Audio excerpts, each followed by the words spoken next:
Here we are, about a year out from the 2024 election, and this is just the beginning of the insanity that we're going to have to deal with for the next year. Strap in, guys. It's not going to get any better from this. So far-right MAGA theocrats, the most dangerous threat to America. White supremacists are the most dangerous thing to our democracy.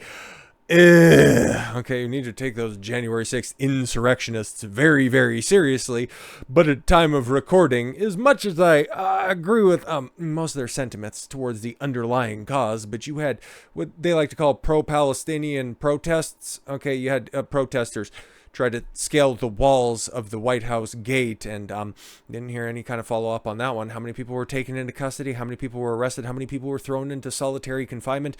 Not as many as those goddamn dangerous MAGA theocrats that are out there. At least we got an upgrade. It used to just be maggots, MAGA scum, or something like that, but all right then. And to say that all of this is in the face of Mike Israel First Johnson, come on, man. Like, that's the biggest threat to America. Okay, I could kind of agree with you on that one by sending all of the taxpayer money across the ocean.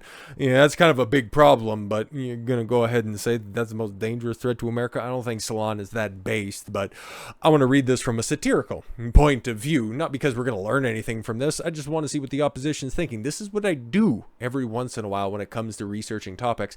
I want to see what the opposition is talking about, so I have a good nuanced take, so I can go ahead and throw it back at them and have a little bit of an understanding so that it'll actually stick. So let's take a look. The world inches closer to war that only psychopaths want to see. Okay, cool. So you immediately start out by the dehumanization and the othering of this. This is why, man, discussing anything with a leftist, it's like, I know your positions, and I also know that you're going to be dishonest and disingenuous, so why even waste the time debating the issues with these weirdos? Like, it's a zero-sum game.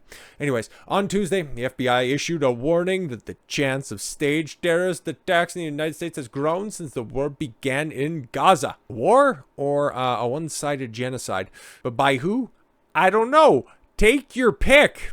In the White House briefing later today, White House Fox News reporter, he is the White House correspondent for Fox News anyways, asked the National Security Spokesman John Kirby, has the White House considered the possibility that a terrorist could be in the country right now after crossing the southern border? Well, yeah, several of them are, but they're the different type of brown people that Republicans are scared of, not the ones that are, actually a detriment to the country. It's just, no, what about the ones with the towels on their heads? The ones that definitely, there's just 13 of them with box cutters that definitely did 9/11, not anybody else though.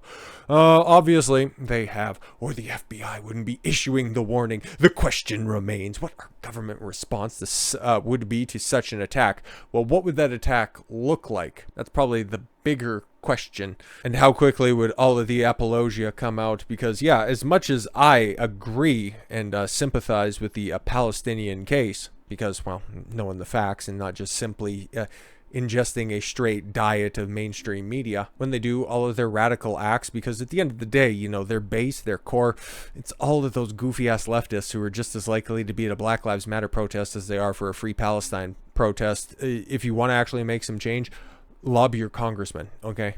Do something that doesn't turn the population on you. Because yeah, if they see you taking to the streets again, they're just immediately going to discredit your movement and think that you're a bunch of Summer of Love enthusiasts. That doesn't help anybody, guys. So, although I wasn't called on as Kirby left the stage, I interrupted to ask the only question that mattered. John, wait a minute. Before you leave, if Hamas terrorists attack the United States, would the United States put boots on the ground in the Middle East? Spoiler, 1,900 of them, at least right now. Could change by the time that this video gets published, but at least what's been reported, 1,900, in a consultancy capacity, I'm sure.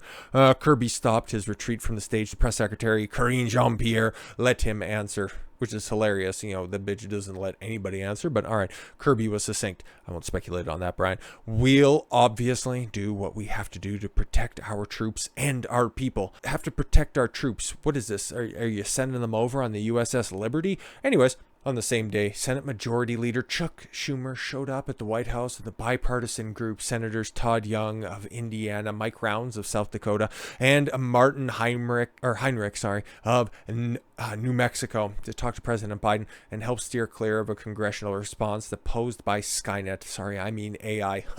Oh, God, I see why you're working at Salon.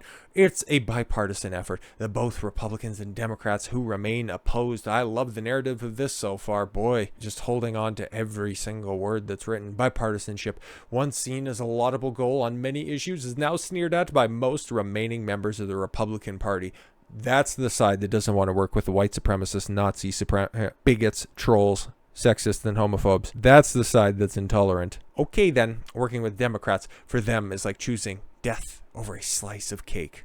Apologies to Eddie Izzard. Aren't you dead naming? Anyways, most Republicans are so dismayed at the prospect of working with Democrats that they want to scuttle efforts to fund the war in Ukraine.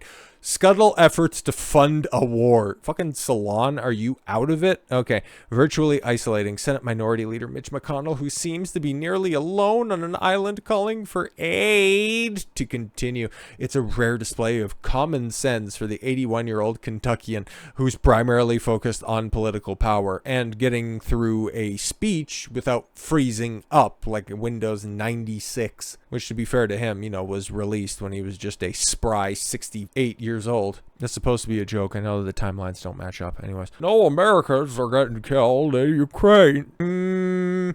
Anyways, we're rebuilding our industrial base. The Ukrainians are destroying the army of one of our biggest rivals. So is he just admitting that we're in a proxy war? Is that what he's doing right now? Interesting. I have a hard time finding anything wrong with that. No. Funding forever wars is always a bad idea, but then again, the neocon mask slips.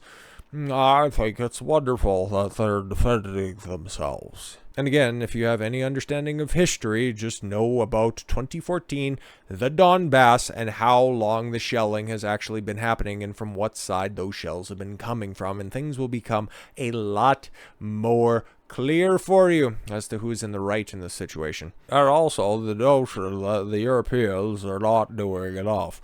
They've done almost $90 billion, which is ridiculous, man. This is a Slavic civil dispute. Has nothing to do with everybody else. Just let them figure their shit out.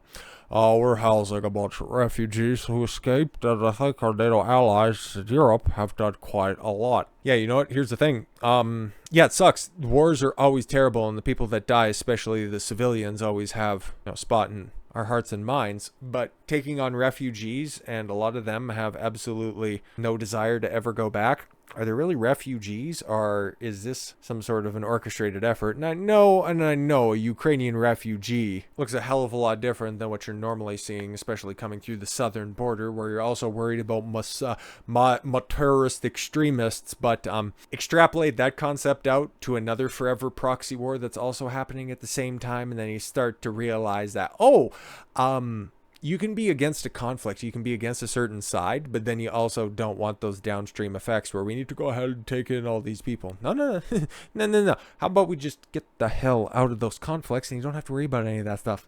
How about that? Because what is there to be gained? Anyways, another topic, another time. A few Democrats have said it any better, and they spelled out exactly what the stakes are in the United States ongoing war in Ukraine. Remember that Vlad the Impaler Putin? Yo, what's this fanfic all about?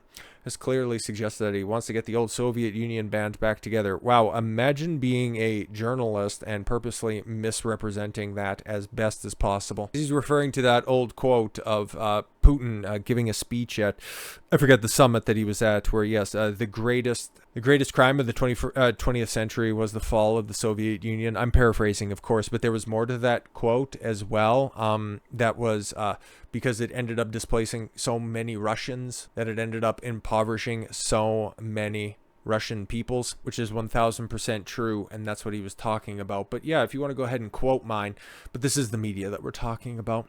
Ukraine is just the first stop of their quest for global hegemony. But I thought you'd be fine with that, because if the old Soviet Union was going to be getting the band back together, that would mean that there would be another communist empire for you guys to stand for. But at the same time, Russian man bad, so you can see their NPC programming is just fighting against each other. Fellow Kentucky Senator Rand Paul, boom based, said that McConnell was out of touch with his party's base, while Missouri Senator Josh Hawley also good. He was a little bit goofy at the beginning of the Ukraine gimmick, but then he kind of course corrected. So, Chad McConnell for siding with Democrats, and that was before Homeland Security Chief Alejandro Mayorkas, somebody ring a bell, gave Hawley a tongue lashing on border issues. So later that afternoon, it looks like Putin still has a few fans in the GOP. What are you talking about? I knew that Salon had flumpy politics, but I always considered them more progressive. Didn't realize that they were also neocons, but they all come in different shades, stripes, and sexual preferences. Anyways, in the Hoos, those would likely include newly minted House Speaker Mike Johnson, who still sounds like Bart Simpson's prank call to Moe's Bar. Misrepresenting, ad hominem attacks, just flat and out lying. Oh, right, this is mass media. Took on McConnell directly pushing to unlink aid to Israel from aid to Ukraine, which, yeah, no. Good old Mike Johnson, you know, that extremist that's out there, what was the first thing that he did? Not look after the American people, but make sure that our greatest ally gets all the funding that it needs. And yeah, that bill ended up getting passed, but what's also getting passed right now and has probably already been passed? All right, more aid for Ukraine. Anyways, it's the world burns. The world burns. I'm sorry, what world that's out there? Anyways, Johnson and the MAGA wing of the Republican Party. Trust me, we found out very recently, and especially with that House Speaker debacle, not a lot of MAGA Republicans that are out there. A lot of fair weather conservatives. Where's the shock there? Which have seemed to swallow the evangelical movement while also embracing it. Oh my God, brace for hack analogy. Yeah, a T-1000 morphing into Sarah Connor is just about the right image. T-1000 didn't turn into Sarah Connor. Been a minute since I've watched T2, but the T-1000 took the form of, what was that, John's step-parents? Or foster parents, rather. Yeah. The mother. Well, he put his spike through the father's face. Yeah, that was based. Is embracing the darkest verses of the Bible. You've never read it. Apparently pushing for apocalypse with an enthusiasm only rivaled by Saul's slaughter of Christians before he changed his name to Paul. Huh? I'm waiting for Mel Brooks to break out. Are we doing news? What the fuck are you doing here? To break out into song. Let all those who wish to confess their evil ways and accept and embrace the true church convert now or forever burn in hell. For now begins the Inquisition. Oh my God, please don't tempt me with a good time. House of Representatives, now run by Johnson, offers a discount version of the apocalyptic orgasm. Okay, what do we do? What the fuck are we doing here? The holy rollers have dreamed of for years. They've renewed the Inquisition and seem determined to convert the United States into a theocracy run by people who will thump you with the Bible, but you haven't read much of it. Speak for yourself. Lord, how they love to preach fire and brimstone. What the fuck are you? You're the only warmonger here, my guy. But the Sermon on the Mount and the Butides, forget it. Matthew 25:40. Whatever did it for one of the least of these brothers and sisters of mine, you did for me. Not a chance. They've embraced only the Old Testament angry God and the apocalyptic parts of Revelation brought on by ergo poisoning. So you're worried about the Old Testament, but then at the same time you want to simp for Israel. You want no separation of church and state, but oh my God, we'll be here all day if I just point out all the contradictions, but okay. They want an isolationist country surrounded by walls and dedicated to the proposition of the First Amendment guarantees the right to worship any way they want, while forcing the rest of the U.S. to worship the way they choose. No, that's not the way that the First Amendment works, okay, you flumpy flump. But yeah, your prescription is, very arousing, but your description could use a little work. I'm jumping ahead a little bit because this is giving me brain damage. Jamie Raskin, oh boy, I should have jumped ahead a little further, of Maryland, a constitutional scholar and a fucking professional liar, but the name kind of alluded to it. It says it was a solid reason for the much debated and carefully written clause. The framers taught us that the biggest threat to religious freedoms comes from theocrats who try to establish their own sect over everyone else. That's why we have 2 religion clauses in the First Amendment, says the secular Jew. None of that matters to the Republicans. They revel in their own chicanery. Imagine unironically writing chicanery. They despise free thought and independence. Projection much? Are you okay? Okay, do you need a big screen for all that projection?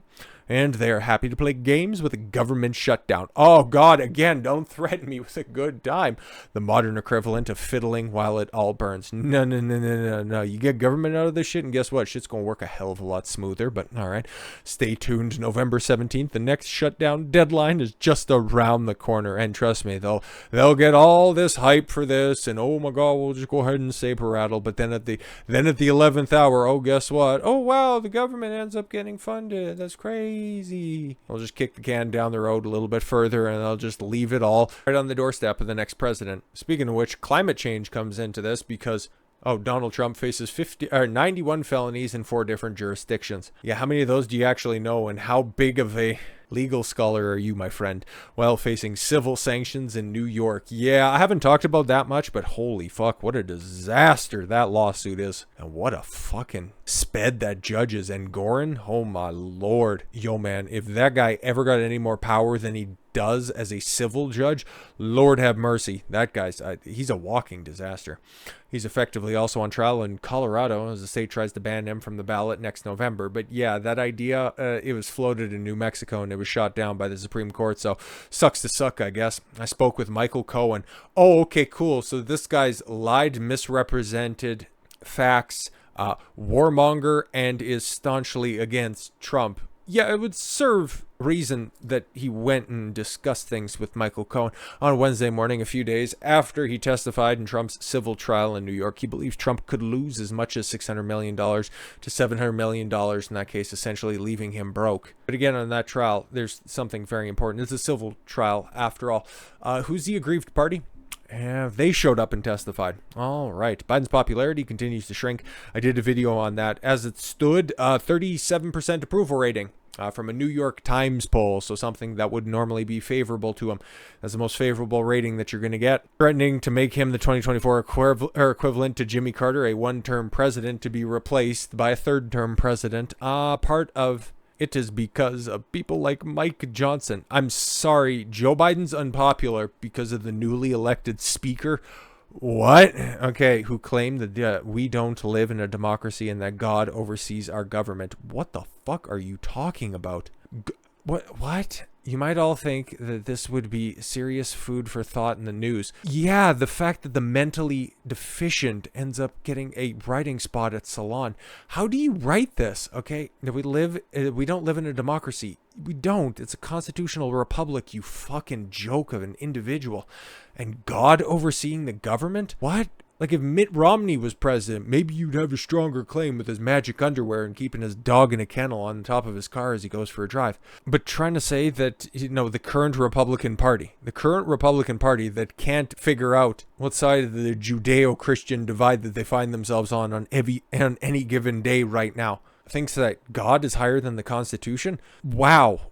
Okay, so yeah, guess what, guys? MAGA extremists, like Mike Howdy Doody Johnson is going to bring about the final apocalypse. Keep being leftist, guys. Okay, never change. Because if this is the quality of the detractors, if this is the opposition, I feel better and more confident in our future than I ever have before. So with all that said, thank you all very much for the gift of your time. I've been Don Consuelo. I want you to follow your gut and get after it. Take care, everyone.